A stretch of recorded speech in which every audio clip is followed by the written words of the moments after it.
The Mistwick School of Musicraft shines in the afternoon sun, its log cabin buildings gleaming honey gold. Behind the school, tall mountains wear heavy coats of snow and cast deep purple shadows over the campus, turning the icy surface of Orpheus Lake into dark, glittering silk. The sound of a lone cello fills the air, played by the head maestro, Euphonia LaRue. She sits on a balcony on Harmony Hall's upper level, her spell singing out across the grounds. Soft as down, feathery motes of blue elemental magic tumble from her cello strings, banishing the January chill. Enchanted warmth melts the snow in all directions. In this little pocket of the world, it might as well be an April afternoon. It feels like stepping into a postcard. It feels like coming home. Snug in a winter coat, with a large tin of Gran's gingerbread cookies in one hand and my flute case in the other, I plod up the hill to Harmony Hall, unable to hold back a grin of excitement. "Welcome back, Amelia Jones." Miss March, the Dean of Students, greets me with a sunny, if slightly frazzled, smile. Miss March always seems frazzled, probably because she's also the school librarian and also the school nurse. Her blonde pixie cut is raked into spikes from her agitatedly running her fingers through it. "I hope you had a lovely winter break, dear." She checks my name off on her clipboard, then flings out a hand to catch Colin Brunnings as he trips over his bassoon case.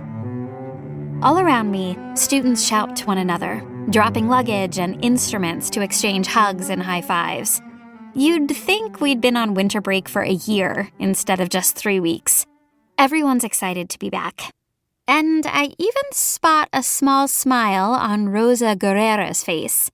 When she catches me looking, the senior girl turns it into a sneer worthy of a Halloween mask.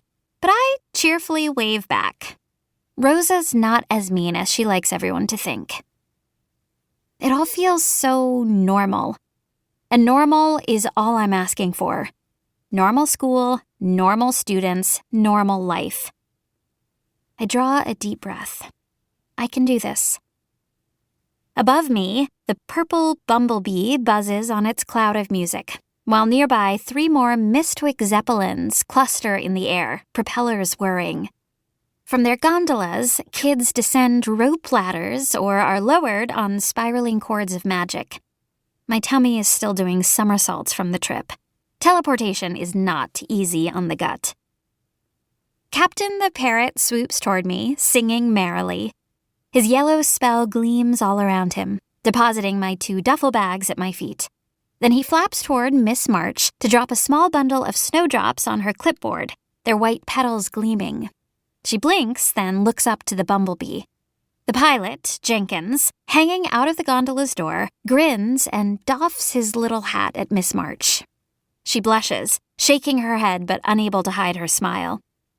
Hauling my duffel bags while also balancing the cookie tin and flute case, I manage to waddle a few steps uphill. Students stream around me, a sea of faces in thick winter hats and long scarves. I push myself to my tiptoes, peering overheads, looking for the 2 faces I've missed most. I grin when I spot a neon orange hat with big ears sticking out from under it. Setting down my flute case, I snatch the hat off Jai's head and he turns around. "Oh, hey, Amelia." Jai blinks like I just interrupted him from a trance. "Hi." I tilt my head, studying him. "You okay? You look..." He looks like he's been crying. His eyes are red and puffy. "What? Oh, I'm fine. Just had a cold is all." He laughs, but his gaze falls away, his smile not quite reaching his eyes. He takes his hat back but doesn't put it on. Instead, he just twists it in his hands. "So, how are you?" I ask. "You didn't call. Or write."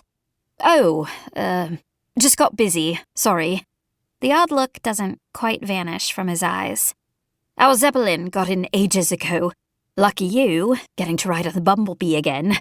Did you stop for tacos?" "We're not supposed to tell," I whisper.